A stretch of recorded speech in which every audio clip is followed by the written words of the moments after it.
And in the back room, Grant Justice is taking their wonderful webcast feed and streaming it out to YouTube, so give Grant a hand.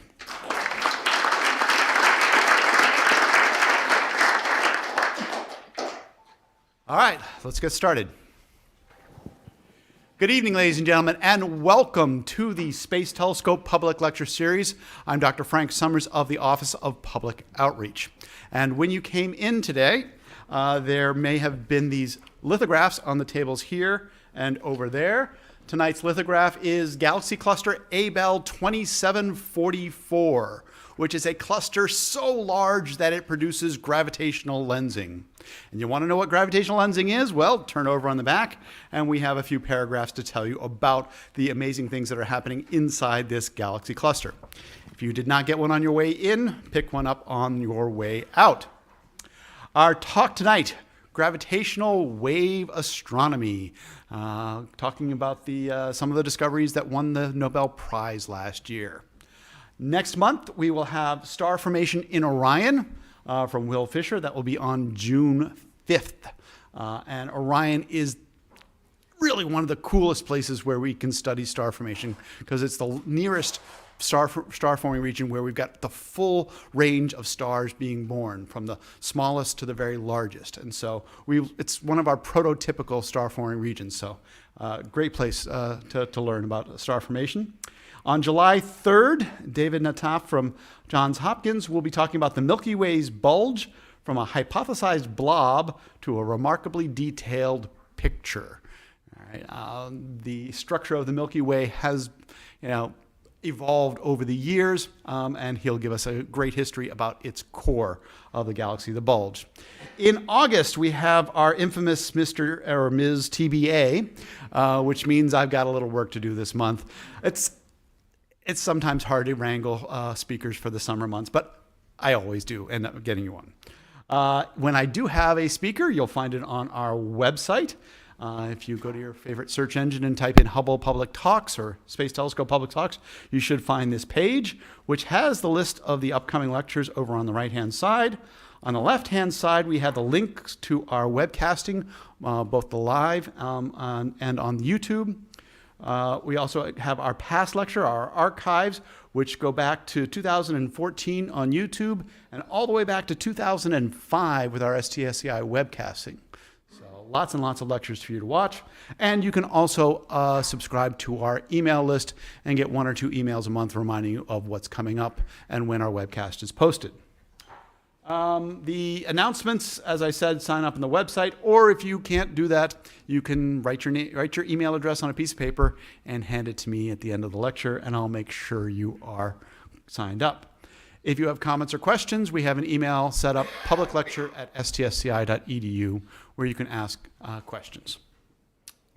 Social media, we have Facebook, we have Twitter, we have YouTube, we have Instagram. If you're into that, Hubble and James Webb and Space Telescope provide feeds, social media feeds for all of you. I myself do a little bit with Facebook, Google+, and Twitter. So if you'd like to find out more about me, you can follow me on social media. The weather is nice tonight. We would be able to go to the telescope across the street, except Johns Hopkins University scheduled an event there tonight and usurped us. So I know, last few months it's been bad weather and we haven't been able to do it. This month it's good weather, but I'm sorry, there was another event already scheduled. So we will not be going to the observatory this evening after the talk. However, as always, you can go to md.spacegrant.org. You'll find this webpage about their open houses on Fridays. In this box over here on the right where it says observatory status, that is where you will find out whether or not they're open this Friday night or next Friday night or every Friday night. And you can check this if you would like to look through their telescope. And now, the news from the universe for May 2018. Our first story tonight, Gaia DR2, which stands for Data Release 2, redefining the Milky Way. And I had such a geek out last week when this data was released. I had to show you some of this stuff. So let's start. Let's start with stellar databases, okay? So this is a photograph of the night sky showing what constellation? Orion, thank you very much. And you can see the stars here of Orion. And the data for these 7 main stars in Orion might look something like this. And so here we have the names of the stars on the left, the RA and DEC, the right ascension and declination, their position on the sky. You have the magnitudes, which is their brightness. We have the spectral type, which helps give you their color, etc. And from these stellar databases, we could create a picture of Orion. And so a visualization of Orion on the right, coming from just the data, can produce an image like that, comparable to the picture. All right? And so that image on the right is only from the data. All right? And so the data that goes into that picture comes from the Hipparcos catalog, which has 118,000 stars. And it's got the positions on the sky, and it's got the spectral types and the magnitudes and the parallax, the 3D distances, allowing us to visualize the universe. But Hipparcos flew as a space mission that flew between 1989 and 1993. And the data set came out in 1997, 21 years ago. What have we been doing in the meantime? Well, the Hipparcos catalog covers just a small part of our galaxy. 100,000 stars sounds like a lot, but when you compare it to our galaxy, this is a visualization of our galaxy, an artist's depiction of our galaxy. And this white spot here, that is the extent of the Hipparcos catalog. Okay? It's actually 20 times the Hipparcos catalog because it's really the Tycho catalog from which the Hipparcos is a subset. Okay, so it's like if our galaxy is a pizza, it's the size of a sausage, little sausage piece on our pizza. Okay, and that was the state of the art for the last 20 years until last Thursday. All right, they've been doing the Gaia mission. And the Gaia mission is designed to take Hipparcos and really do it well, okay, and go full bore with it, okay? On Thursday of last week, Gaia released 1.7 billion stars. Not 100,000 of Hipparcos, not the 2 million of Tycho, 1.7 billion. And this is not an image. This is a data plot from Gaia. This is plotting the color and brightness of all 1.7 billion stars across the entire night sky. It is so remarkably detailed, it looks like a photograph, but it's not. It's a visualization of a data table. Think of an Excel data table with 1.7 billion entries, and you're plotting each one of those points and combining them all together. That's the picture you get. Yeah! This is why I was geeking out last week. It's amazing. And let me show you some of the details, because if we zoom into the center, all right, you can now start to see the pixelization of the thing. And what we are plotting here is all of those stars. And it looks like we've got gas clouds, dark dust clouds in there, right? There's no dust clouds in this database. What you're seeing here is the absence of stars. Now, it's of course due to dust clouds that are actually out there, but we're not plotting the dust clouds, we're plotting only the stars, and you're seeing the absence of the stars in those regions where there are dust clouds. This database is so remarkably detailed that it gets pictures of the Large Magellanic and Small Magellanic clouds that are almost 200,000 light years away. These are satellite galaxies of the Milky Way, and you get these remarkably detailed images of them, what look like images, when you plot up the data. Oh, and by the way, this white spot down here that looks like it's in the Small Magellanic Cloud, it's not. It's in our galaxy. This is the globular star cluster 47 Tucanae. So you've got 1.7 billion stars in this database, and from it, just the star brightness and color, you get a remarkably detailed image. But it's got a lot more, because they measured these stars over and over again to get their motion on the sky, their motion relative to the sun. And so measuring all those velocities relative to the sun we can measure the motion of our galaxy. So this is the plane of our galaxy here. Our galaxy is shaped like a pancake, and that pancake is rotating. And so when we look at their velocities and we measure the Doppler shift, we get an image like this. So here, the blue is coming towards us, and the red is going away from us. All right? So this is the radial velocity map. These are motions on the sky relative to the sun. And so inside this circle here, in the central region, those are the stars that are closer to the center of the galaxy. And they're rotating faster than the sun. So the ones on the right-hand side, that blue blob there, that's approaching the sun. And the red stuff on the left-hand side, that's going away from the sun. Alternatively, the outside part, beyond this, outside this circle, are stars that are outside the galaxy, and the sun is moving faster than them, so the sun is moving away from this red blob over here on the right and towards this blue blob over here on the left. We're seeing the rotation of our galaxy in detail as we've never seen it before. Okay, I mean, if I showed you the plots of what we used to know about this, they're really patchy and just, they sort of get the idea, but this caused an astronomer friend of mine, when I showed it to her this afternoon, she just went, oh, and she just started going, her mind just started racing about all the various things they could do. If you looked up the Twitter hashtag GaiaDR2 last Thursday and Friday, you saw a ton of astronomers just geeking out and trying to, get initial looks at this data set and trying to find all sorts of cool things. There's going to be so much discovered from this. The discoveries have just begun. And in particular, take a look on this red blob over here on the left in the center. What are these blue blobs here? What are the things on the left side that should be going away from us look like they're approaching us? What are the details there? Some of just the obvious things to look at. And of course, there's a tremendous number of much more detailed questions. So Gaia is going to provide an amazing number of discoveries. And it expands the 3D distances that we know of in our galaxy. We go from that sausage on the pizza to a pepperoni, a really large pepperoni on our pizza, okay? That here on the right-hand side, that spot on the right-hand side of Gaia DR2, that is 1.7 billion stars, the extent of 1.7 billion stars.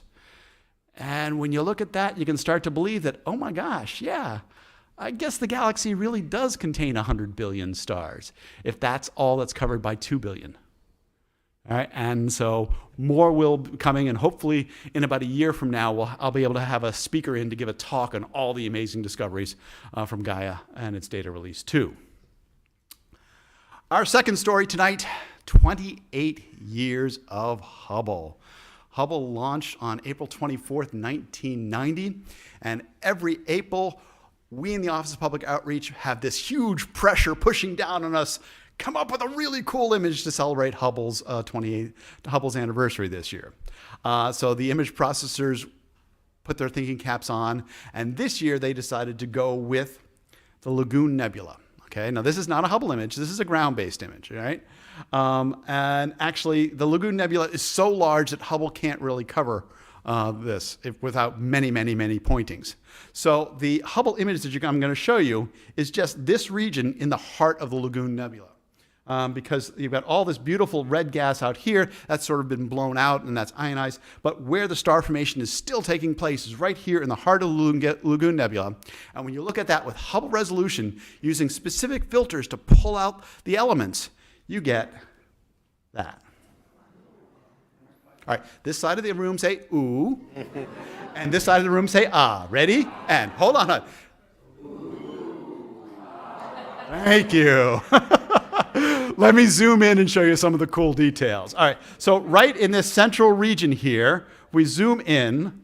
You can see that there's a massive star there. It's sort of hidden behind this curtain of dark gas. Okay, this is an O star. This is a really massive star, and they tell me it's only 1 million years old. It's just been born. Yeah, 1 million years is not old for a star, okay? And you can see how it's illuminating all that gas in behind that dark that dark cloud. And it's also producing things like there's this bow shock down here over on the left where the wind from that star is pushing back the gas around it. You've got these pillars, etc. I mean, there's an incredible energy, not only in the radiation, but also in the wind coming from that star. We've got a lot of other cool things, like on the left here, we've got some ionization fronts. There's some stars that are just off the image of the Hubble, and their energy is coming down and creating these ionization fronts here on the left, and also this gorgeous ionization front over here on the lower right, where you can see that the energy, the ultraviolet radiation is heating that gas, causing it to ionize, go from neutral gas to ionized gas. And then we got these tiny little pillars in the upper right there, where the gas is being eaten away, and all you're left with these small little blobs that have been ionized, that have little ionization fronts on top of the pillars as everything else gets stripped away. So this is the visible light image, but Hubble, of course, has really good infrared sensitivity since servicing mission 4. And visible light, we also took an infrared that looks like that. Ooh, quite different, eh? Let's go back. Visible light, infrared. Visible, infrared. Look at all the stars, all right? The longer wavelengths of infrared passes through that gas, and you can see all the stars behind it. The Lagoon Nebula is toward the galactic center, so it's a very dense star field that you're not seeing in visible light because, of course, the gas is blocking it. And when you see the dense gas here in this visible light, all right, in here, let me go back and you can see how dense the gas appears in the invisible light, right? All of this central gas looks like it's really dense, but infrared shows you that most of it's not that dense, and that the infrared light can pass through it, but some pockets are really dense because when they're dark in infrared, they're really dense pockets of gas. And so by using both visible and infrared, we gain different pictures of this, of these regions.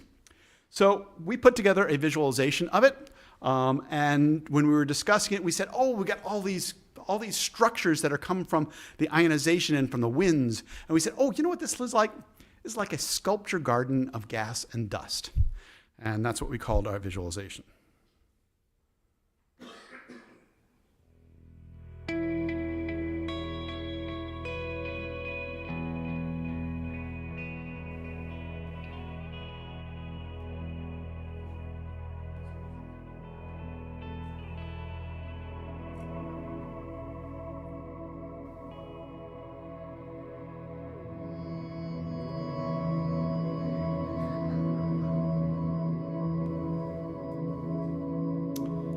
And that was a 2D zoom, and now we give you a bit of a 3D feel as we do some pans across these different sculptures in the nebula.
And that's how we wished Hubble a happy 28th anniversary.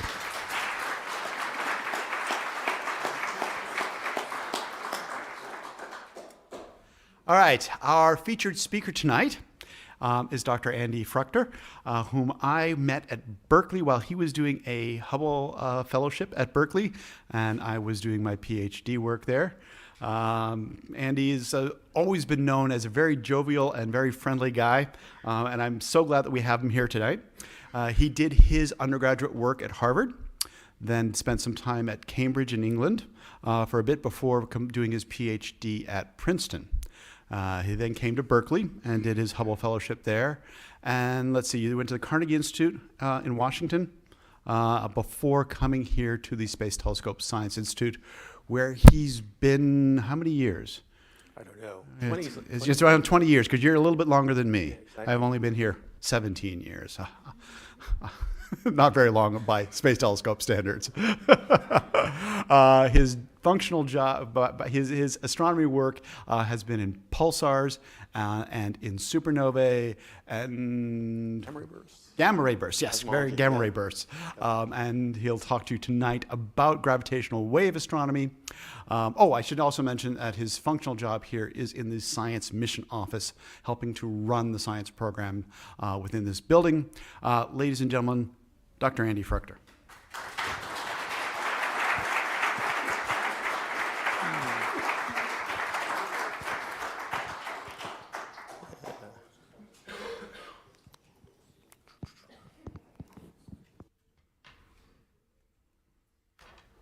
Here we go.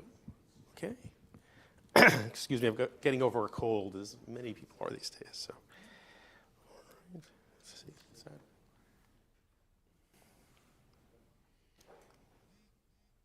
There we go.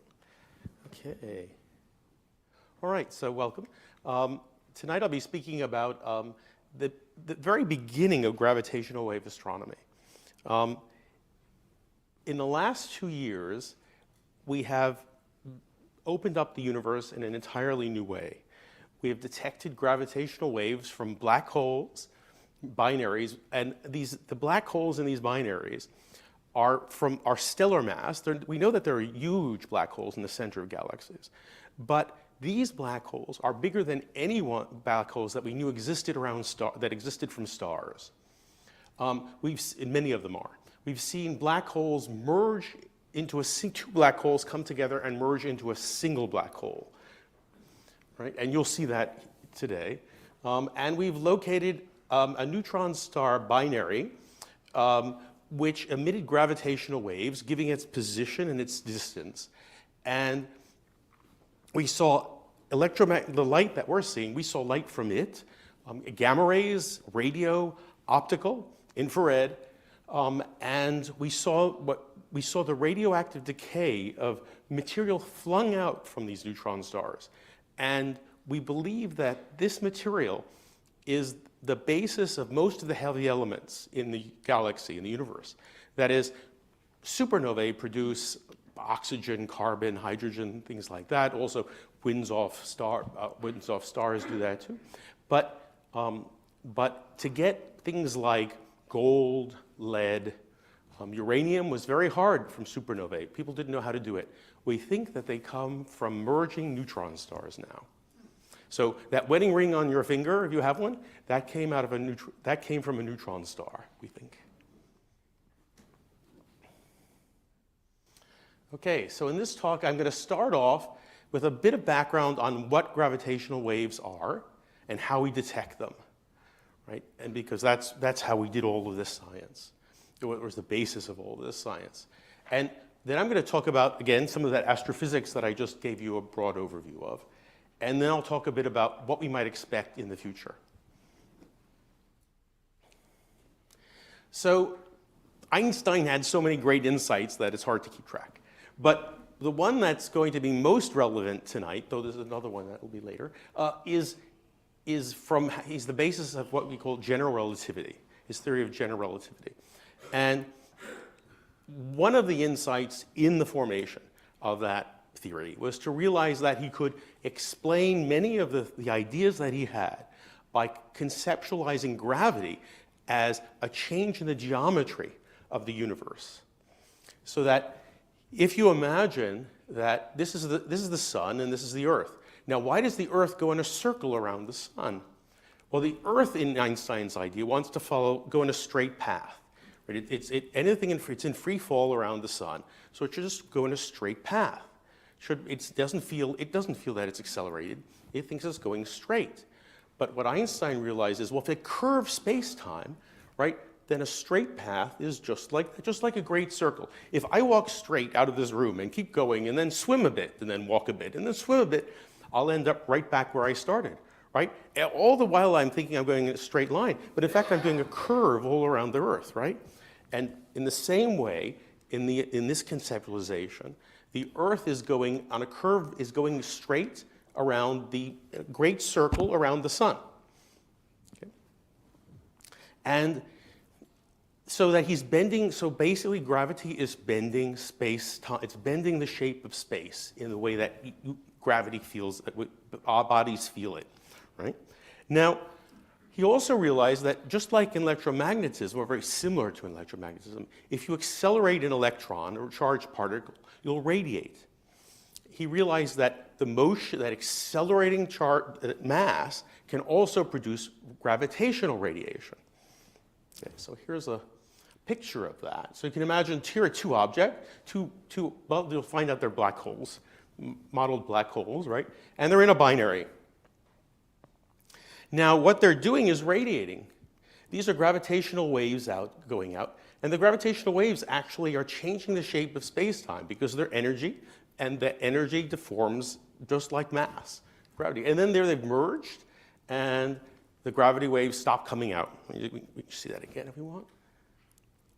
Note also that when you emit gravity waves, you're emitting energy. So the binary is losing energy, so the two stars fall in towards each other as they lose that energy. And they put out more energy, they fall further in towards each other. They put out more energy, they fall further. And eventually they merge, right? So gravity waves can actually causes binaries to merge. Now, if they're very far apart and moving slowly, it could take much longer than the age of the universe. But many objects are massive enough and in fast enough orbits that they'll radiate away their energy, and in that we can hope to see it. So what would a black hole merger look like? Right? So this is if we were actually looking at it with a telescope. Right? Two massive black holes. Now let's see, was it going to show me there? No, it's not showing. Let's see, it's not. There it is. But if I click it, okay, it worked like that. Okay. So let it go. Nope, go to the next one. It works differently on this than it does on a desktop. Let's start up again. So you're seeing here the two black holes go around. This is the gravitational lensing that Frank spoke about earlier. These are the black holes changing the light, changing the shape of the objects behind them because they're creating a distorted lens. And then here they are basically coming together into one final black hole. It sends out some gravitational waves here. It changes shape as it does its final dance. And that is what you would see if you could actually take a Hubble image of a merging black hole. The problem is, this image is about 1/1,000,000th the size of a Hubble pixel. So it's going to be hard for us to get that image, right? That is sort of a visualization that they did out of Caltech. But so you're really going to, if you want to see this, we're going to have to see it some other way. Now, there is a project going on right now to image the black hole at the center of our galaxy. And it's a huge project using radio telescopes all across, millimeter wave telescopes all across the Earth. And they're going to try to get a picture, basically making the Earth, this antenna the size of the Earth, trying to get that picture. And they're still working at it. It's a very hard project, but we may get it. And they may be able to resolve the black hole at the center of the galaxy. But to do that, that's our closest large black hole, right? To do that in another galaxy is way beyond our means right now. So I'm going to suggest we do something crazy. Let's try neutron stars instead. Now, they're not much bigger. In fact, this is this was put together by colleagues at Northwestern University who had a conference, and this is a neutron star over Chicago. That's the size. A neutron star is about, I don't know, 10 miles across or so. And so they're not very big, but they're made of matter. Black holes are dark, right? Neutron stars are matter still. The way you form so when the sun runs out of fuel, it's going to collapse down to what's called the white dwarf, which is a star that is basically just atoms packed together as tight as you can get them. And what supports them is the fact that electrons are called fermions. They're a type of particle called fermions. And fermions to be packed together. They're very antisocial. There is another type of particle called bosons. It depends what spins they are. Bosons love to be together. Fermions hate it. And you just basically, you can push and push and push and they won't go any further. But eventually, if you push hard enough, you put enough matter onto that white dwarf, it says, okay, well, I just can't take this anymore. I'm going into the nucleus. And the electron goes into the nucleus and it combines with a proton, and the charge of the proton and the electron cancel, and they produce a neutron. And so the star, all those electrons get captured by all the protons, and what is left is a star that's just full of neutrons, basically. Just neutron matter. And that's what we call a neutron star. And neutrons are also fermions, so again, it takes a lot of matter to make them do anything else, but eventually if you put even more matter onto a neutron star, it will collapse down to a black hole. And so if you merge two neutron stars, you will often have enough matter, we think, that they will leave behind a black hole. We'll be seeing that later. So neutron stars are also the basis of what we call pulsars. Pulsars are these magnetized neutron stars which are spinning. And they basically produce, basically here, this becomes like a lighthouse. And that swings around, and if it happens to point at your direction, a light flash, you see it flash go off, and then it swings away and it goes off. And then it points at you and it's bright. And then it goes away for most of the time and it's dark. And so you can use that as a clock. You can say, okay, I can watch, and it's very regular because it's a massive object spinning. So you can say, okay, know that neutron star spins, say, 30 times a second, right? So then I can just count those times it's spinning. I can count the clicks as it goes by. Now, if it's coming toward, if it's a binary, sometimes it'll be coming towards me, and sometimes it'll be coming away from me. And it'll have a Doppler shift. So it's coming away from me, going, ooh, right, if you turn it to sound. We're going to be turning some other things into sound later, and it'll sound much better than me. And so you can use that as a clock. So you can say, okay, I know when I can follow that neutron star in its orbit. Okay? So what happened in the 1970s was this pulsar, 1913 plus 16 was discovered. And this pulsar is in an orbit with another neutron star. The other neutron star is not a pulsar as far as we know. If it is, it's not pointing towards us. But we can measure its orbit. And its orbit is changing. It's actually getting faster. And that's what this curve is showing you here. The orbit shrinks by about 7 meters a year. So that's the amazing thing about this pulsar. It's a very regular clock, so you can do incredibly precise measurements. And it radiates about 2% of the solar luminosity, about 2% of the energy of the sun is what it's radiating. So it's losing energy, and that's causing this orbit to decay, right? Now, our solar system doesn't radiate much energy. The solar system radiates about 5,000 watts in gravitational energy, so less than a hefty air conditioner on a summer's day, right? So that's not, you're not going to get much energy out of the solar system that way. But you'll see that some things give out a lot of gravitational wave energy. And this will merge in about 300 million years. Now this was discovered by Hulse and Taylor, Russ Hulse and Joe Taylor. Joe Taylor was my advisor at Princeton. He actually Well, first, they got the Nobel Prize for this in 1993. Russ Hulse was his grad student at the University of Massachusetts, and Joe was then at the University of Massachusetts and then moved to Princeton. And Princeton figured this was coming, I think. He had some trouble with the pulsar company, though. While I was there, they sent him a cease and desist letter. They said, the pulsar name is trademarked. And so you cannot use it. Well, we know how that turned out. But so we still use it. But the pulsar company, I think their watches are still around. So, all right. And they got this prize for it was for discovering this pulsar mainly, and which could give insight into gravitation, which it did. That was indirect. So what you were seeing there, right? What you're seeing there is the loss of energy due to gravitational waves.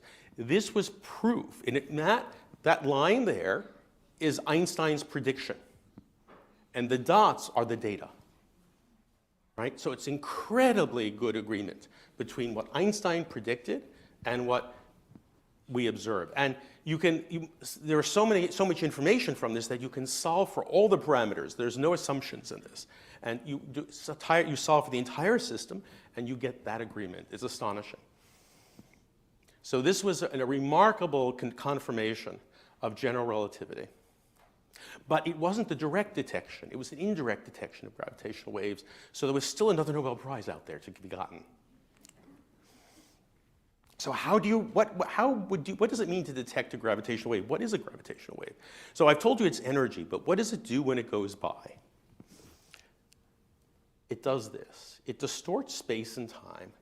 And it does it in a funny way. So that if a gravitational wave was coming this way, right?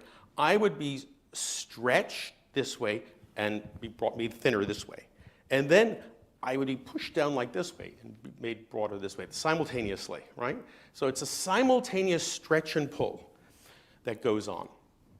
And in fact, this is just one. There's another mode that's at 45 degrees like this, but I am not going to try to do that mode. I'll kill myself. Okay. So, and then here in the blue, I've got a version that shows it as a slinky. Right? So that's what a gravitational wave does. It stretches and compresses space-time. But gravity is weak. What do I mean by gravity is weak? Well, every time you look at a refrigerated magnet, you're seeing that gravity is weak. Right? You have the whole Earth trying to pull down that little tiny magnet. And what this little tiny magnet's on next to a refrigerator, right? And it's resisting the pull of the whole of the Earth. And that's what we mean by gravity is weak compared to electromagnetism, right? It takes a lot of matter to have the sort of force that electromagnetism does with just a few particles. And so if we ask, what is the brightest source we would expect to see about once per year? Right? The longer you wait, the brighter some source is going to be because something will happen closer, right?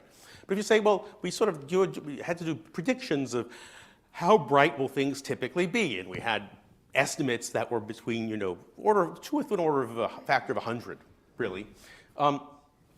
And we could guess about how what you would need. And we figured, people thought it would be about 1 part in 10 to the 21. That's 1,000 billion billions. It's a tiny little bit, but what does that mean?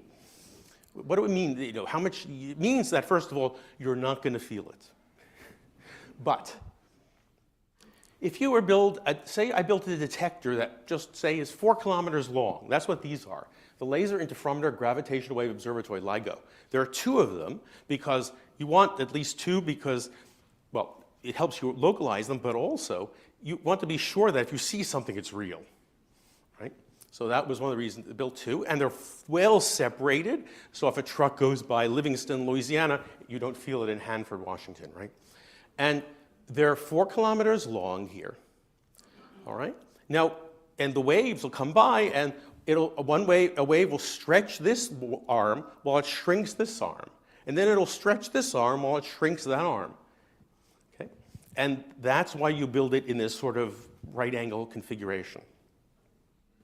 But if you've got something 4 kilometers long, or about 2.5 miles long, what does that size, 10 to the minus 21, mean in practice? Well, this is a hydrogen atom.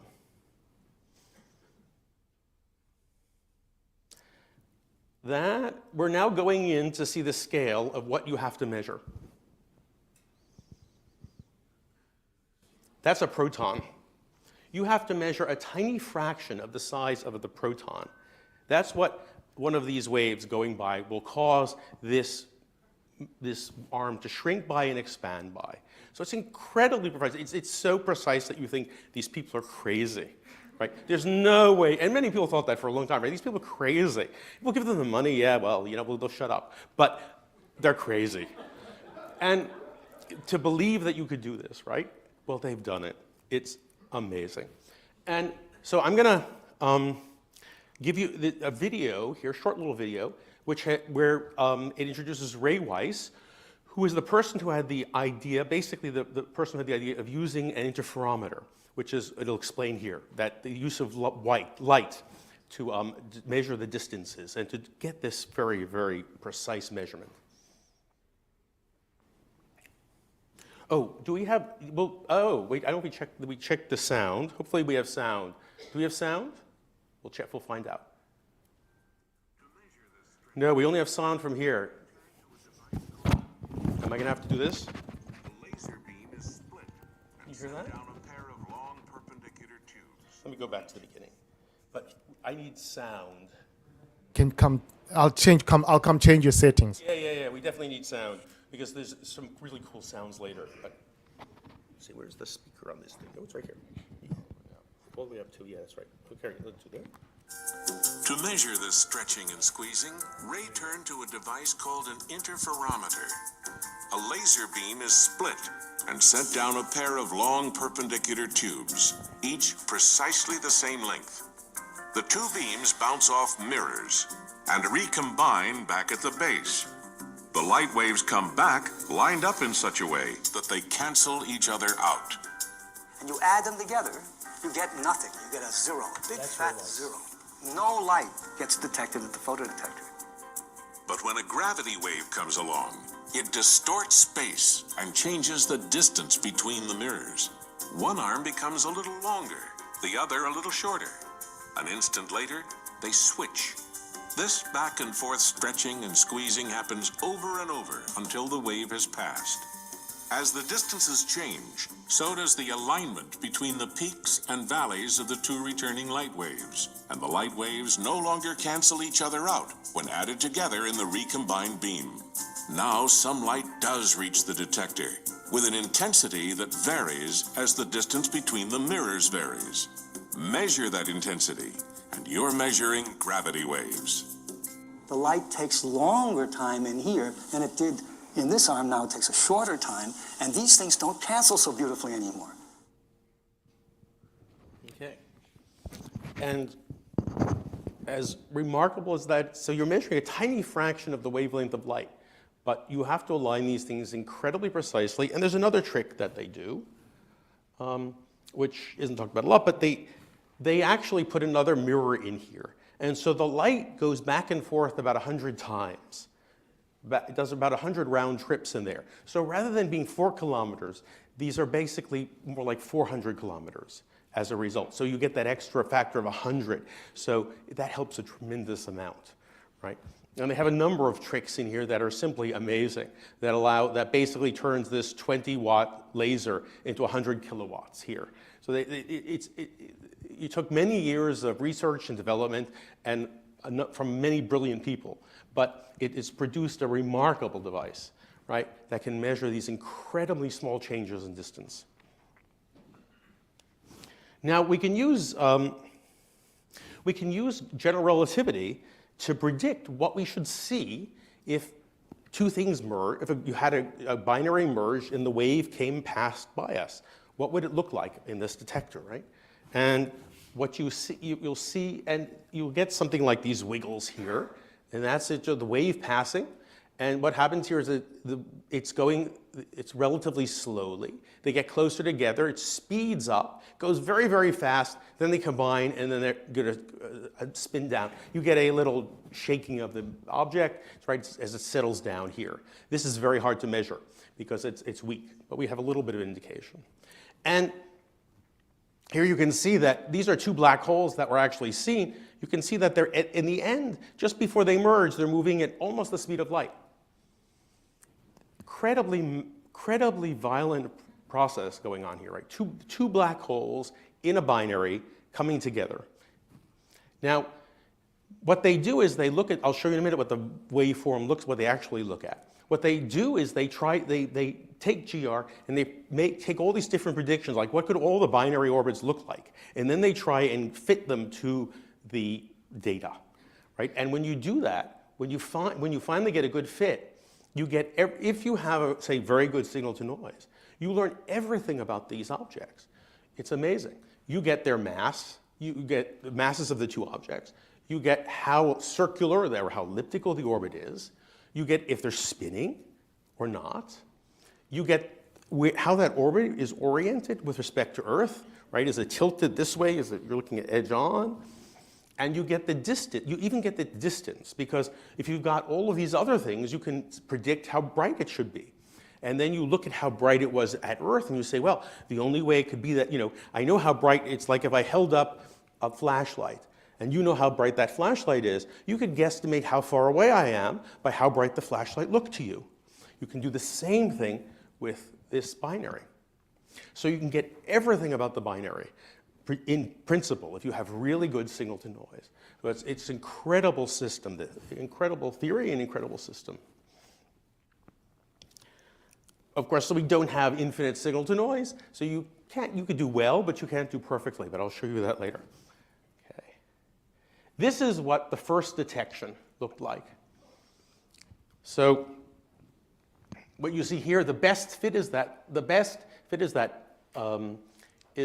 predicted line, right, is what they call predicted, and the heavier line is the data. And they're two different, right, this is Hanford in Washington, this is the Livingston in Louisiana, and here they've been aligned because, of course, depending on the direction of the light wave, the gravity wave, it takes about 1/10 of a second for it to get from Louisiana to Washington.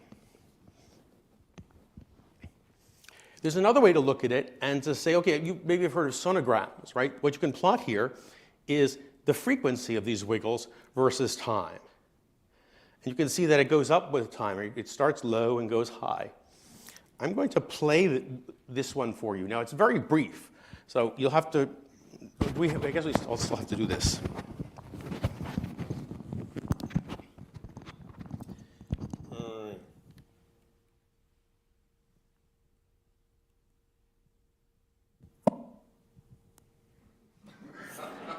Not too impressive. We've got a more impressive one coming later.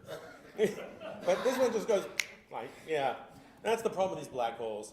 Just quick like that. No fun at all. Let's see if we can get it to come back. Let's try again. Unfortunately, I couldn't get the here we go. Okay. That's the sound of two black holes merging.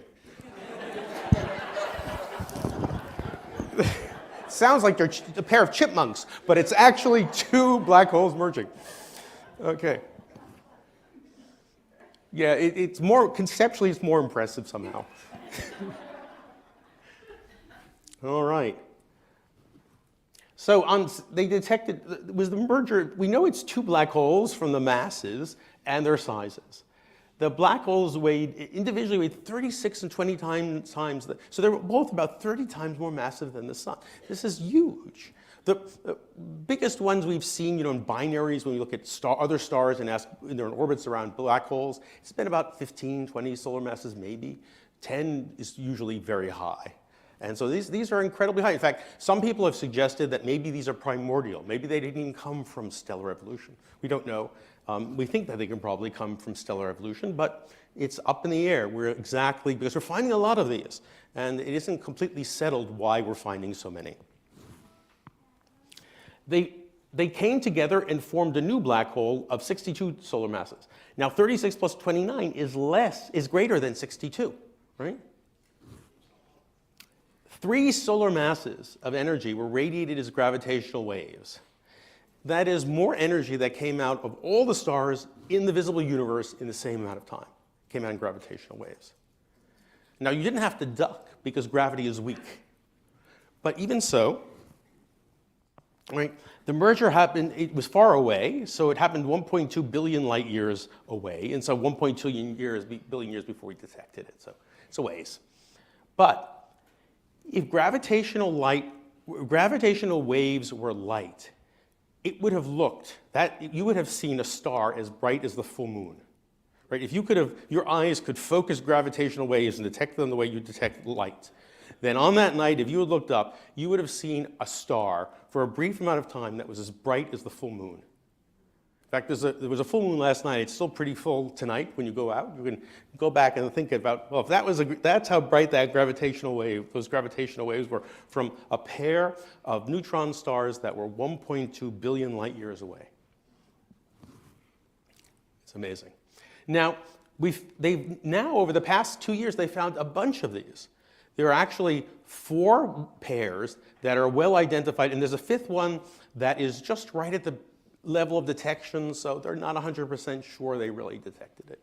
But 4 or 5. And that I'll show you now is the black holes that we knew about from studies of our galaxy and nearby galaxies and their masses. Nearly all of these are more massive than the ones we knew about. Now, the more massive something is, the bigger a strain it produces when it moves, right? The bigger, more it radiates. And so if it's twice as big, it produces twice as much strain.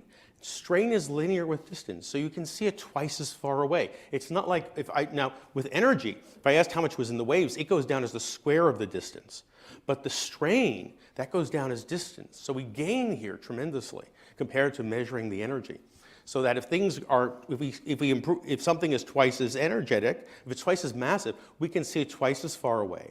That means we can search a volume that's 2 cubed or 8 times larger, right? So that with a more massive object, you have a much larger search volume. And that's probably part of this. But we don't know if there's a lot of debate about whether it's all of it and whether we need something else besides just stellar evolution and a big search volume. And there's Ray Weiss again. This was Nobel Prize number 2 for general relativity. There was Einstein did not get a prize for not even special relativity. Yeah, they didn't like relativity. It was too Jewish for them, they said. It was called Jewish science by a lot of the Germans at the time. And so, but it's everyone's science now, so now it's finally gotten its 2nd Nobel Prize for the actual detection of gravitational waves. Now, Europe wanted to join in the fun, and so they built their own detector, and they got it turned on in this last year. And there was the most recent of the black hole mergers that I mentioned there was this one. It's not quite as sensitive yet as the 2 ones in the US, and this one isn't as sensitive as Livingston.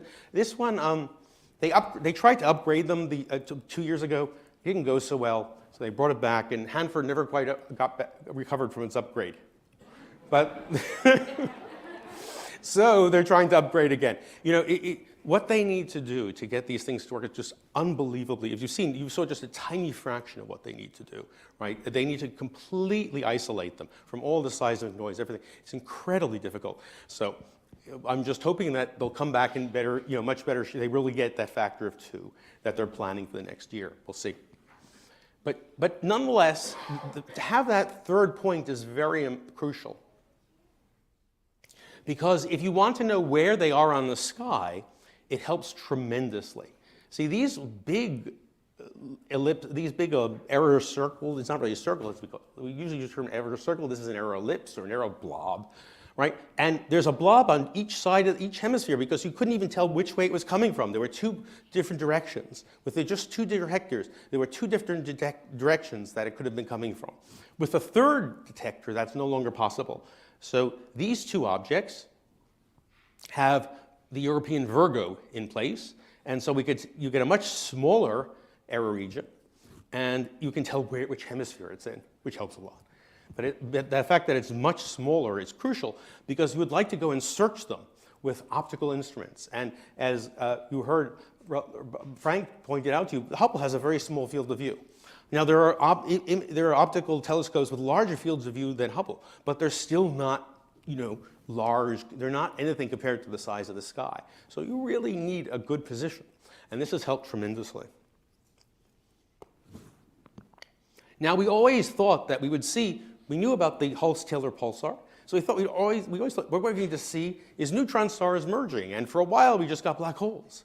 But late last year, 3 days after that last black hole that the Europeans saw, a pair of neutron stars merging was detected. That's what you're seeing here. They had masses about 1.5 and 1.25 solar masses. Neutron stars are typically about the mass of the sun, from a little bit less to about 2 times this mass of the sun. The objects are extremely compact and leave a single massive remnant. And again, they only lose 2.5% of solar mass to gravity. So they lose very little compared to what you saw for the black holes, because the neutron stars are not radiating nearly as powerfully because they're not moving as fast when they come together, and they're not as massive. Now, NASA's Fermi satellite, which is a gamma ray satellite, and Europe's Integral satellite detected a gamma ray burst 1.7 seconds after the merger. Now, you would think the gravitational waves should arrive at the same time as light. That's the prediction. Now, this is still amazingly good, because that came from 120 million light years away. So that's 1 part in 10 to the 15 that was off. So it's still very, very good. And we think, in fact, that it probably takes some time to create the gamma ray burst. You probably have to spin up a magnetic field. You have to break out of the neutron star. So it could well be that all of that 1.7 seconds is creating the gamma ray burst, right? And so they do exactly travel at the same speed. But that would be the prediction of the theory of relativity, that they should travel exactly at the same speed. And still, 1 part in 10 to the 15 is pretty good. But we finally got a neutron star merger. Now this is and Virgo, you see, it didn't see it at all. Well, this was important, because it's the dog that didn't bark. Because they knew from the previous detection how sensitive Virgo was. And so they knew that in most of the sky, Virgo should have seen it. And so there was only part of the sky where Virgo wouldn't see it. And they could restrict it to that part of the sky. So in fact, the non-detection by Virgo was very helpful. We'll get to that in a minute. Now, what happens when 2 neutron stars merge? This is, here actually you're seeing the matter of the 2 neutron stars. And some of the matter is being just thrown off into space. Okay? Probably a few percent of the material of the stars gets thrown off during this merger. Now, this is very important because this material is, again, I told you earlier, we think that this material is highly radioactive. It comes off as just pure neutrons, right? And so it starts as very heavy elements. I'll show you that in a minute. And so it basically comes out and populates the universe with heavy elements. Now, it also radiates in the optical and the infrared, we think. I'll get to that in a minute. Now, oh, I did that right. Oh, I thought I took that out. But OK, doesn't matter. It'll show you this in a minute. So there we have the matter merging. Now here is a view, electromagnetic view of this is showing sort of the hot spots on the neutron stars. This is sort of an X-ray view of it. Now, this is produced by NASA, and it was for the SWIFT satellite, which is a gamma ray satellite. And they wanted to show, you saw that beam coming out of it. There has long been a theory that something we call gamma ray bursts, especially the short gamma ray bursts, may come from the merger of 2 neutron stars. We've never been able, there's no absolute proof of that yet, but everything we've seen is consistent with that hypothesis. We know that another type of gamma ray burst called the long gamma ray burst, they last much longer. We know that those come from the deaths of very massive stars. But this other type, this sort of much short gamma ray burst that lasts much less, lasts about a second, where the other one lasts typically tens, hundreds, or thousands of seconds. These short ones, we thought, come from the mergers of neutron stars, or perhaps neutron stars and black holes. We've never been able to prove it, but where they are, where we find them, all seems to indicate that they probably come from neutron star mergers. And Mario Livio, who many of you have seen, used to say, if the merger of neutron stars doesn't produce a gamma ray burst, what does it do?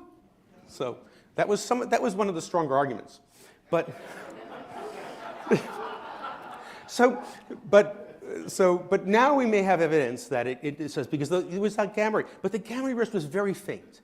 So it wasn't that beam was not, if it did produce a true gamma ray burst, that beam was not pointing at us. We were seeing it from a side. Okay, now here we see it sort of, this is produced by Hubble, by our own outreach office. And because we observed this, I'll show you later in a minute, we observed this with Hubble. So here's the neutron stars merging. Then they come together, they throw out matter. Now this matter is hot, and if you look at how much energy it radiates, it's about 1,000 times as much as a nova, which is a type of a dwarf white star that burps, has a small nuclear explosion occasionally, and that's called a nova. And then a supernova is a really big nova, right? But it's actually an explosion of a real true explosion of a star. And these novas tend to be sort of surface burps, surface thermal nuclear reactions. And this is about 1,000 times brighter, so it's been dubbed, the term most people use is a kilonova. Now, on top of that, you'll get the gamma ray burst, we think. We may or may not. I'll go into that in a bit. And then around that, you'll get, we think, a jet, quite possibly, a wind, a very strong wind coming out near the axis, very hot blue wind. And around it, you'll have this red material. I'll explain why it's the red, the neutron star material, why that's red in a minute. Let's see. Oh, right. But before that, let's see. NASA just couldn't resist. So I had to show you the feature-length film then. Well, it's not good feature-length, but feature-length productions, feature production scale. Oh, you have to hear this.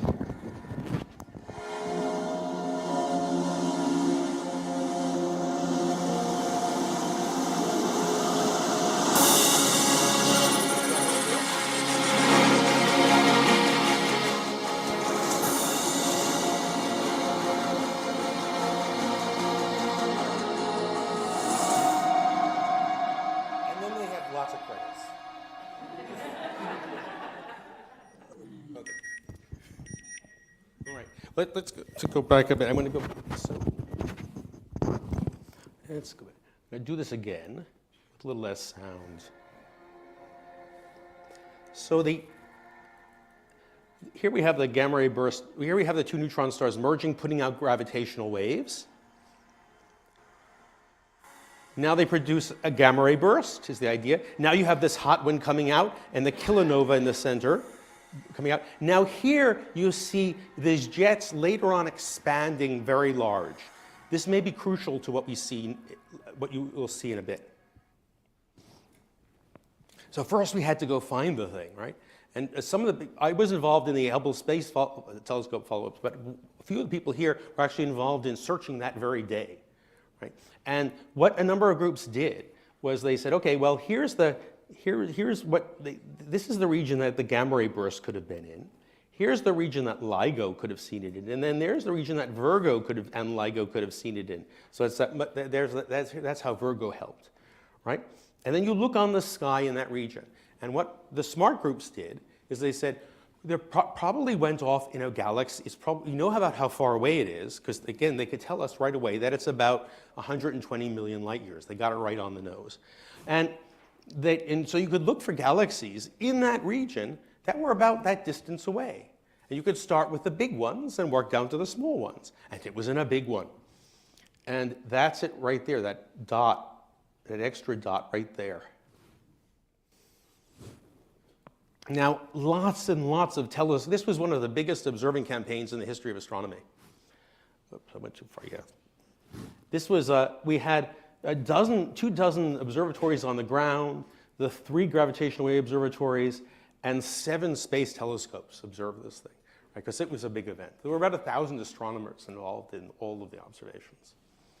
But fraction of the total astronomical community was involved in some way or another. Most of them were just like, I work at the observatory, put my name on the page, right? Put my name on. But and the LIGO group itself is around 1,000 people. It's huge. It takes it's like a high energy physics experiment. It's incredibly involved, incredibly difficult to build. In fact, I should have gone. We'll get there in a minute. But I did show them, and I didn't go over what each of the contributions of the 3 discoverers were, the 3 Nobelists were in this case. So there was. Let me do Shift, Command Plus, I think does it, right? Yes. Go back for a second. There we go. So I mentioned it was like a high-energy physics experiment. Barry Barish comes out of the high-energy physics community, and his contribution was basically to make the thing work. He came and became the director and really brought it together. And Ray Weiss, as you heard, conceptualized the thing way back at the very beginning. And Kip Thorne is a theorist who really was behind much of the theoretical understanding of what you would see and how you would predict what you would see. And so that, as a result, and there was also Ronald Drever, who unfortunately passed away, but before this happened. But the Nobel Prize can only give, the way they have the Nobel Prize still set up today, you can only go to 3 people. So, and yeah, I don't know what would have happened if he was still alive. But no one, yeah, that's a problem. They talk about that, changing that, but they never have. Okay, so then it was observed by, and in fact, 6 independent teams discovered the object almost simultaneously. I showed you the first one, but within an hour or so, lots of other teams found it too. And it was observed from the gamma ray to the radio. Again, one of the largest observing campaigns in history. And this just shows you all the different wave bands it was observed in and all the different discovery images. Right? It's amazing. Okay. Oh, I've got to do escape, maybe. There we go. There we go. All right. So this is the Hubble image of that galaxy. And there is the source right there on this. Now, the host is a massive elliptical. It's named, or it's got a catalog. It's in a catalog. It was known before, was studied before. In fact, there was a Hubble image of it taken before this object went off. This explosion happened. Actually, only several months before this explosion happened, by chance. But and it's about 120 million light years away, as I said. The explosion is actually relatively far out on the galaxy, and elliptical galaxies tend to have lots of groups of stars we call globular clusters, very dense concentrations of stars. And we think that those are actually very good places to form binaries and massive binaries, and probably neutron star binaries. And we see lots of pulsar binaries and pulsars in our globular clusters in our galaxy. But as best as we can tell, this is not on top of one of those globular clusters. It just seems to be out in the field of the galaxy as best as we can tell right now. We're not down to we haven't gone down as deep as you could possibly go to see the very faintest globular clusters, because there's still light from the source there. Eventually, we'll be able to get a very deep image and tell. But you can go most of the way down to how faint a globular cluster would be, and there's nothing there. Now, this started out, as I mentioned, it predicted it would be blue, and in fact, that's what it was. And then it very slowly turned reddish. And lower, and the object became fainter but not redder after a few days.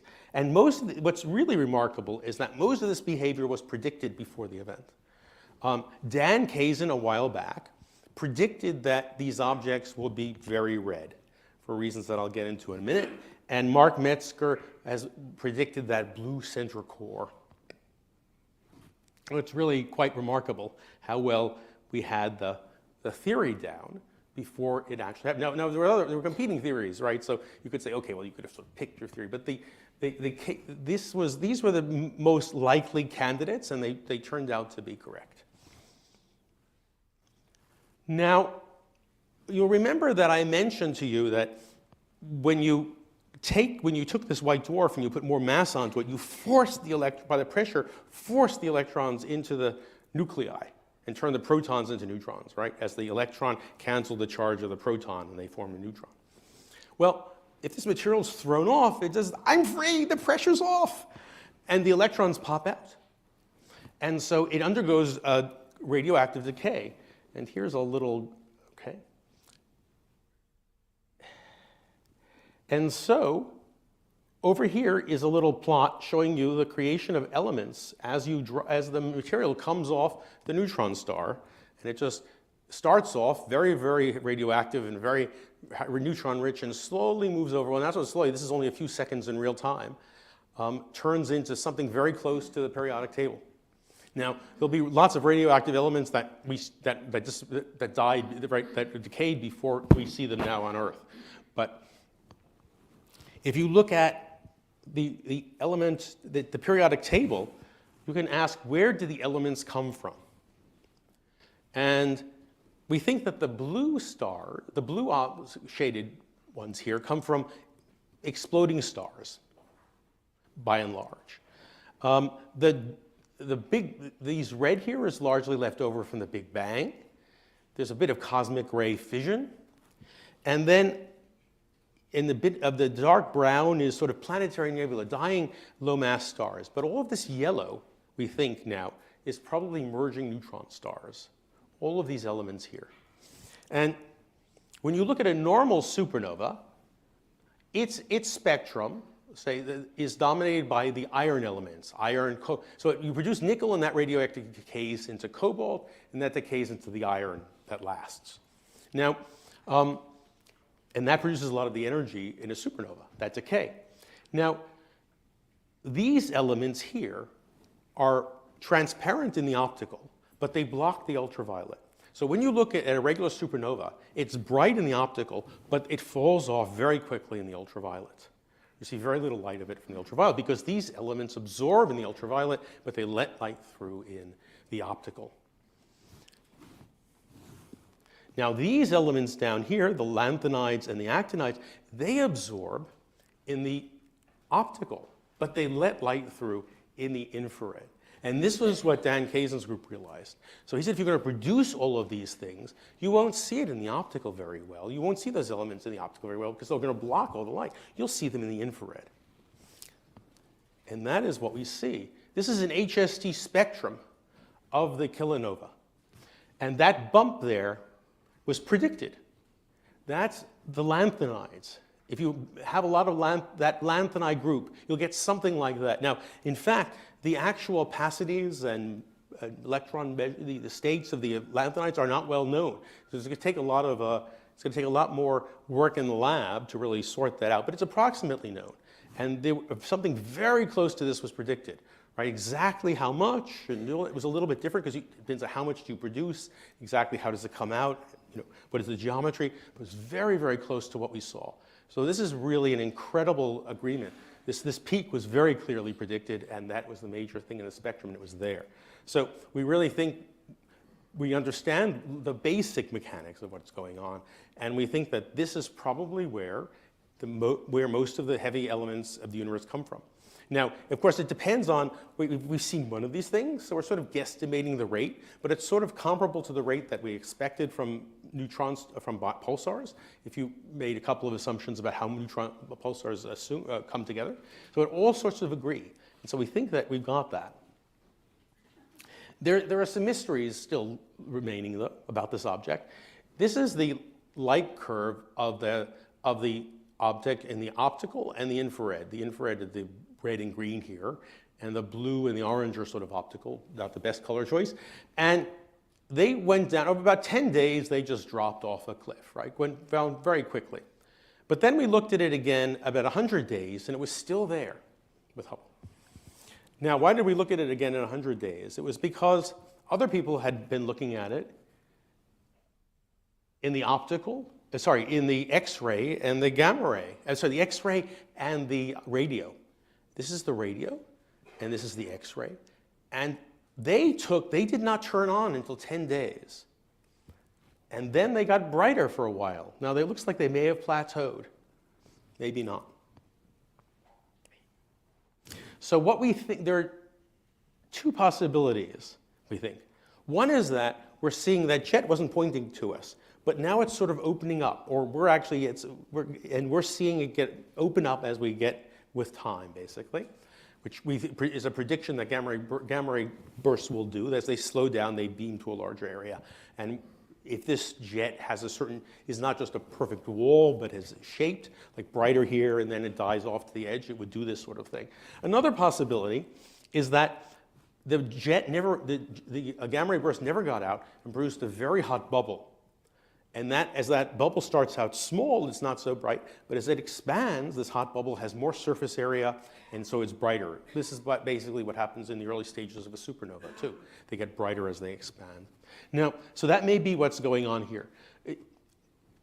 I think because of if short gamma ray bursts, we think that they're probably related to short gamma ray bursts, and therefore, by the numbers we've seen, there can't be too many that you would miss as gamma ray bursts, because otherwise the rates wouldn't work out between the mergers and the short gamma ray burst. But it's possible that, in fact, this doesn't have a gamma ray burst at all, but that the gamma ray burst got smothered, right, never quite got out and produced a big expanding cocoon of hot material. But there's a good chance we'll be able to tell by the shape of the light curve later on. It may fall off faster. We probably will fall off faster if it's a gamma ray burst. All this depends on the shape of the jet. Now this gets into the complicated stuff. Astrophysics was sort of, there's a famous astrophysicist, Sri Kulkarni, who believes that the best astrophysics is slash and burn, because you can't do real experiments. So you go and it's easy to get the basic idea. It's very hard to get the details. So we've got to sort out the detail here, right? We know it's merging neutron stars. We know we got lots of material thrown out. We've got electromagnetic processes going on. Exactly how it's working is going to take a lot of work, because we can't just go and take two neutron stars and merge them in the lab and see what happens. Yeah, it's just not part of the budget. But again, we may know by the end of the year because of what's going on. And again, we'll probably have, because the way it falls. And again, in a couple of years, we may have many more. Okay, so here are the blue here again are the black holes that have been seen by LIGO. Here are the black holes we saw before LIGO. Notice the pattern? Yeah.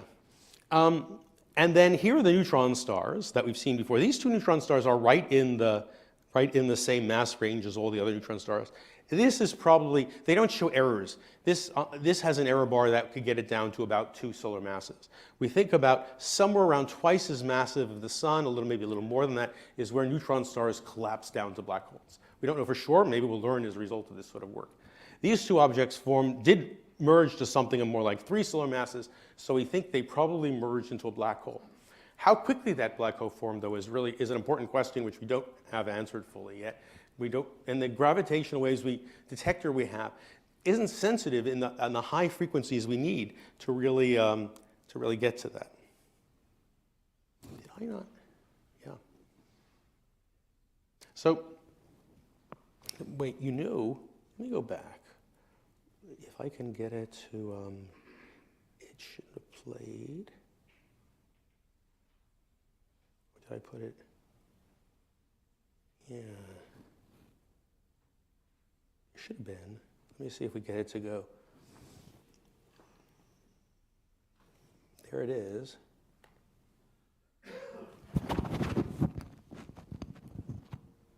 But I'm hoping to be played. Oh, you're not seeing it now because I switched the mode. No, oh, that's a shame. It takes about 30 seconds though. It's the sound of the neutron stars merging. And it worked on, it may have gotten lost in the transfer to this machine from the desktop. It goes, it's actually a pretty good imitation. Oh, there you go. And that's about the 30 seconds, so it didn't go off earlier for some reason, or we missed it. My talking and it wasn't very loud. We can do it again. We just have to wait a minute. Because you see this, okay, let me go back and, the recording that they got is about 30 seconds long. And so it takes half a minute for it to really show up.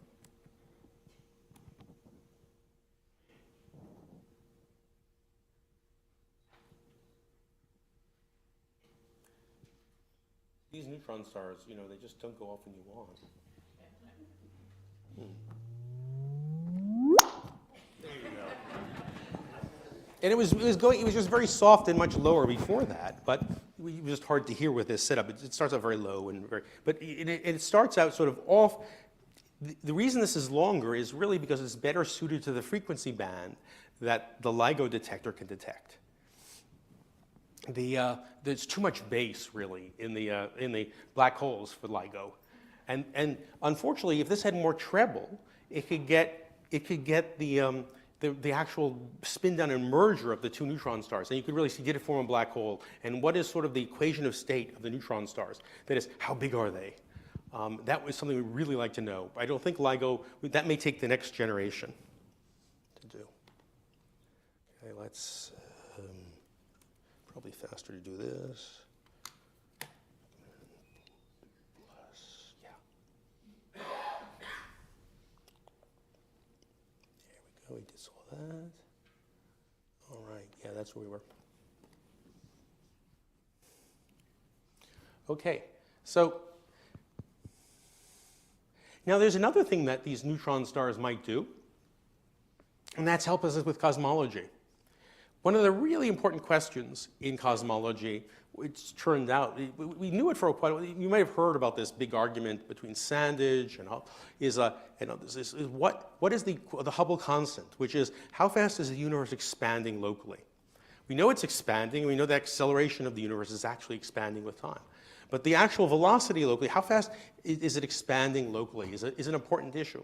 And it turns out that if you look at people looking at the cosmic microwave background using satellites to measure the cosmic microwave background, so the Planck telescope, the European Planck telescope did a very accurate measure to the cosmic microwave background. And they have to solve many things simultaneously, but when they do that, they get a number of about 67. Now, when kilometers per second per megaparsec, and a megaparsec is like 3 light years. So if you're 3 light years away, you're receding from me at about 70 kilometers per second. Double that, so 6 light years, you tend to go away at 140 kilometers per second, and on and on and on. Now, the number that Adam Rees here, maybe you've heard speak before, he's been measuring, and he won the Nobel Prize for the expansion of the universe. I was on the other team, Saul Perlmutter's team, but Adam's still a nice guy.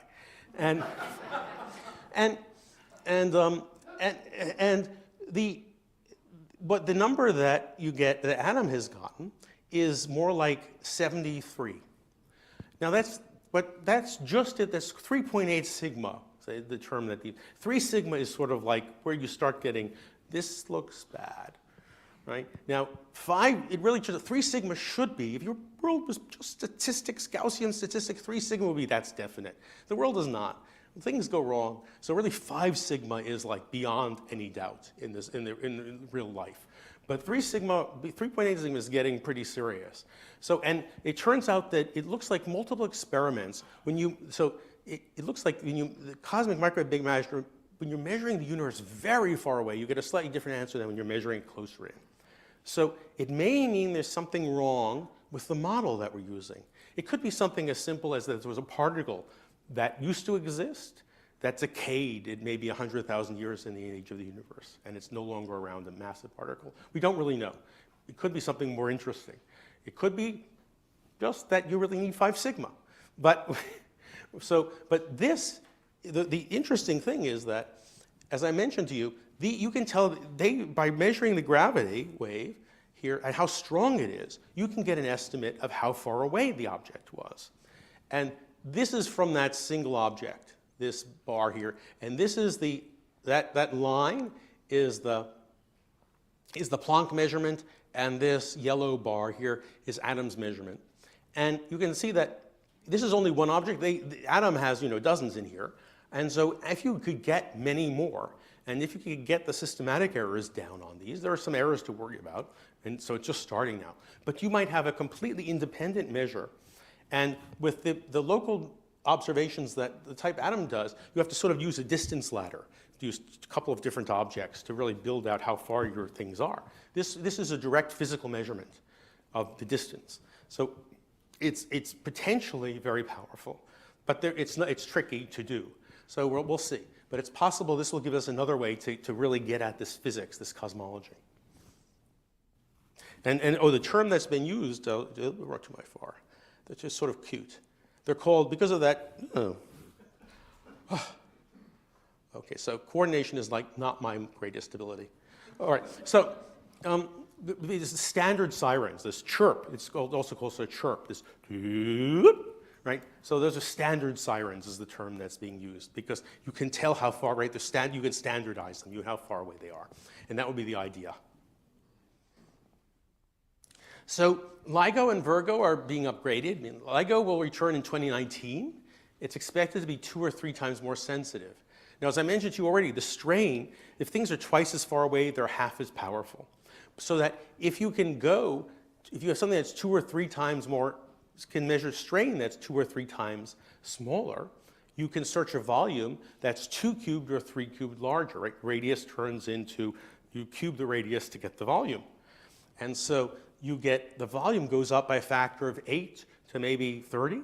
So instead of 1 neutron star, merging neutron star per year and a few black holes merging per year, we could be seeing 1 neutron star merger per month and maybe 1 black hole merger per week, right? So it could be rather busy.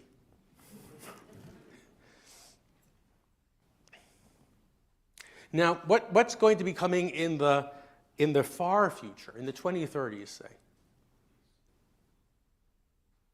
This is a plan. This is called LISA. It's 3 satellites forming an interferometer in space with arms that are about 1 million miles long. And it's in a trailing orbit behind the Earth. And it will be able to detect merging black holes in distant galaxies as well as white dwarf binaries merging in our galaxy. And now this may also look crazy, but there was a satellite, the Europeans with some American help sent up what's called a LISA Pathfinder, which tested the sensitivity of the detector, right, and how quiet they could make the whole system. And it far exceeded the goal of what they wanted for the Pathfinder. It in fact met and even exceeded what they needed for LISA itself in this first try. So this looks really doable. That's an incredible achievement that in this first try, right, they found that they were doing better than they wanted to do in the thing that they're going to do 10 years from now. So we may, somewhere in the late 2020s, 2030, we may actually have that thing flying in space. I don't know where it went, but it went flying into space. I don't know where. Okay, now, so there you have, there's LIGO, and then you have, this is, LISA is here, can get these things. Now, you can do other things to look for gravitational waves. Pulsars, again, clocks, and they're all over the sky. And so if a long wave comes and passes by, right, it'll affect all of the objects in one way, and the other way, right? So it's stretching, it's making the space. So, for example, the pulsars in this direction would look further away, and the pulsars in that direction would look closer to us. And then change right, it would change the other way. So you could potentially use this to look for very low frequency gravitational waves. So with sort of things with like over time spans of years that as they pass the Earth. And those would be found those could be produced both by binary black holes in galactic nuclei as they're merging, not quite at the end, but as they're close to merging. And then there's prediction that the early universe would have radiated, the actual Big Bang would have radiated gravitational waves. It's basically Hawking radiation from the horizon, event horizon of the universe. So if you want to blow your mind, you can just think about that. In fact, for a while, there was an observation called the BICEP. Some of you may have heard of this. There was a observation of the cosmic microwave background from Antarctica, and they thought they had found this. They thought they had found evidence in the cosmic microwave background of just that radiation. And that would have been like 4 Nobel Prizes wrapped in one. And it turned out in the end it was dust in our galaxy. dusts, it's just a pain. There are people who are astronomers who they get all upset when I say that sort of thing, but because they're astronomers who like study dust. I just give me a clean galaxy. But all right. All right, I love that effect. No matter what you say, it's got to, you're right. It's important. All right, so the detection of gravitational waves has given us new insights into stellar astrophysics and remarkable confirmation of general relativity, and may give us a new test of the cosmological model. Yeah, really. We have seen massive black holes in abundance that we did not expect, right? And that's going to tell us a lot, probably about probably about stellar evolution, maybe about primordial black holes. We have seen a neutron star merger produce a kilonova, confirm the suggestion that the majority of the elements in the universe are formed by neutron star mergers. We're not sure if we've seen a GRB associated with this neutron star merger, but we should know soon. And there are going to be, if LIGO, this upgrade succeeds, it doesn't go backwards but goes forward, we should have lots more to test, right? And some of those should be pointed at us. So that will help, the statistics alone will help us there. And so again, the prospects for the future of gravitational wave astronomy look very good indeed. So thank you very much.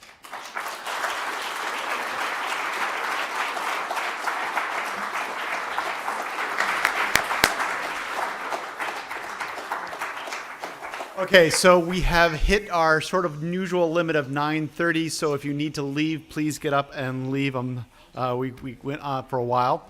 For those who want to stay and ask some questions, we have a few questions. I'm going to start with a question from online.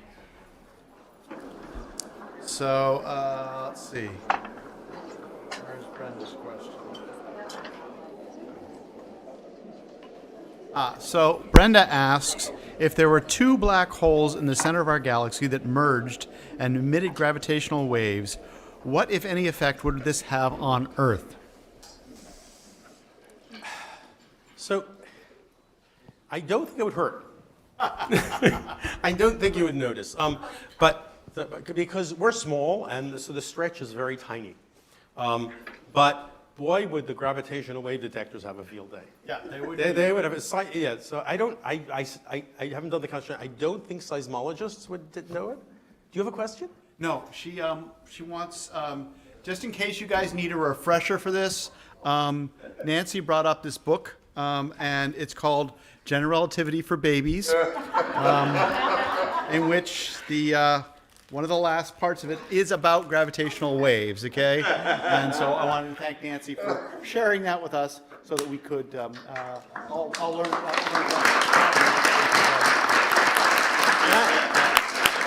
That is, they are so advanced these days. Other questions that we have over here.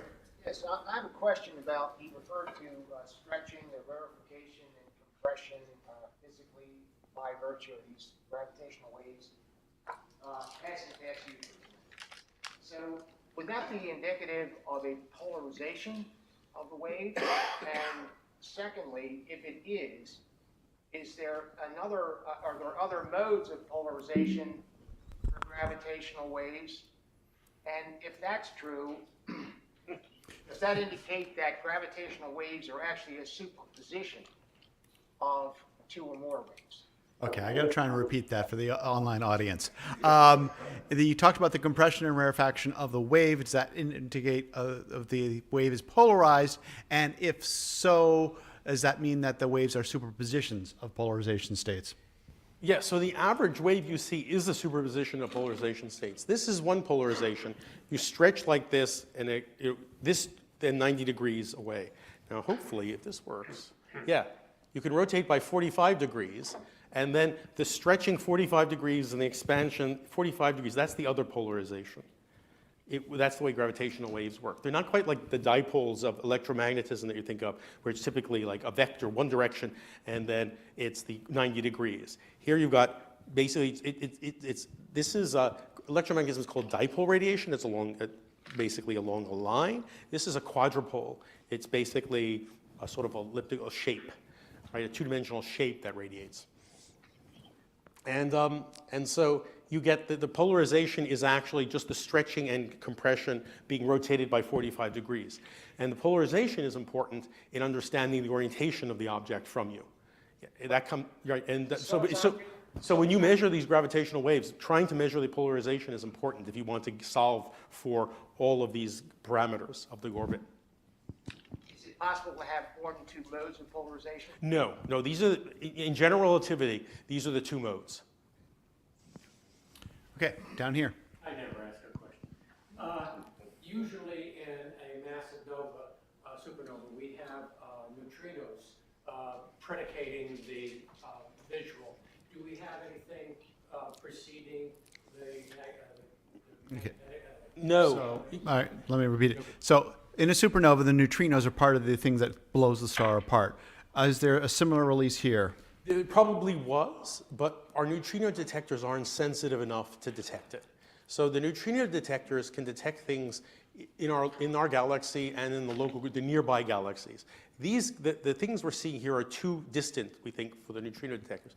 But it's an important question you ask in the way that, so gravity, this is called in the astronomy community, this is called multi-messenger astrophysics, in the sense that you're using different types of particles or form, right? So electromagnetic radiation is one messenger, gravity is another messenger, and neutrinos are another completely different type of messenger.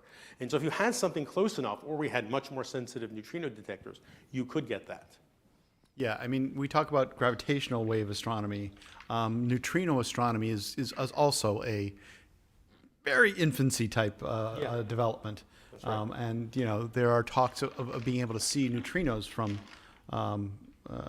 in the early cosmology, right? Well, And such. So, I mean, there's possibilities of other non-optical. yeah, non- especially from, non-magnetic say, a supernova going off in the local group. In fact, right, so neutrinos were detected from supernova 1987A. Right. Right, and so a handful, but they were detected. But that was a very close galaxy, right? And so that's the problem. Question over here. In the E and M world, there's a B field created from a relativistic effect of an E field. But since in the gravitational world here, that is the relativistic, it is relativity. Is there no analog to a B field? Not really, no, and it's not quite analogous. And in some ways, I was thinking about this earlier. I think that part of it is also that, in fact, what we've learned from quantum mechanics is that the way to think of it isn't really as an it's to think the electron E and M modes, the E and B modes are actually different derivatives of a thing we call, of a potential, what we call vector potential. And it's only quantum mechanical. People thought that was just for a long time, people thought that was just a mathematical creation.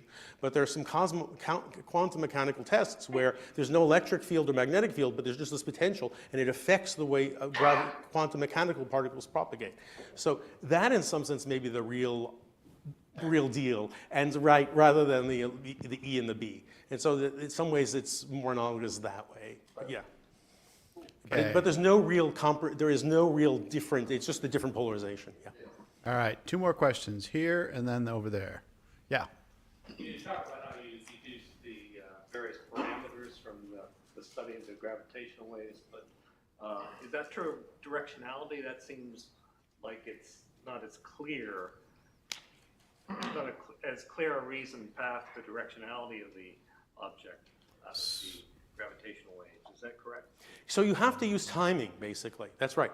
So the major thing is that you say, okay, the wave came, hit me here, and then it hit me here, and then I know, so that if it hit here first, then it had to be sort of, you just draw circles, right? Of where is it going to be that much closer, right? And that third object gives you, that's why the position, it's like if you do reckoning, right? If I tell you the distance of something is from two objects, you'll get 2 points, right? Two solutions. You draw two circles, and the intersection of two circles is usually 2 points, right? But if I give you a third point and tell you that, you get one distance, and the same thing happens here. Right, and wasn't it sort of like a confirmation that gravitational waves travel at the speed of light by the timing between Hanford and Livingston? No, well, yeah, I guess the better one was the 1.7 seconds of the gamma rays, and the gamma rays coming only 1.7 seconds after the arrival of the gravitational waves. That's much more precise and proportionally. Right, proportionally over there. All right, and Peter, you get the last question. Yeah, okay. Any chance gravitational waves could be a useful source of energy? All right, any chance that gravitational waves could be a useful source of energy? So as you saw this, I mean, well, so, this is not really. I mean, because just like the moonlight wouldn't be a useful source of, right, the full moon isn't a useful source of energy, so that's what we're sort of talking about. But even so, harvesting that energy is not easy. Right? I was saying, well, if you could, focus it the way you could focus electromagnetism, it would look like a point source as bright as the full moon. But focusing in gravitational waves is not easy. So, yeah, yeah. All right. So there's a lot of energy at the source, but we'd rather keep it over at the source than get too close. So the space-time, it turns out that space, if you do the calculation of like space-time, there's a lot of energy, but space-time doesn't move very much. And you can say, well, how stiff is space-time? And it's about 10 to the 20 times stiffer than steel. Oh, okay. Yeah, it's like, but it's like a billion million or something. A billion million 1,000, yeah. All right. So space-time is very hard, very stiff. Yeah. Only translates a bit of the energy. 10 to the 21, so yeah. All right. So next month we have star formation in Orion, June, I think it's 3rd or something like that. It's on the calendar. Hope to see you all there. You have now just been indoctrinated into the brand new, brave new world of gravitational wave astronomy. Let's give Dr. Fruchter one more hand.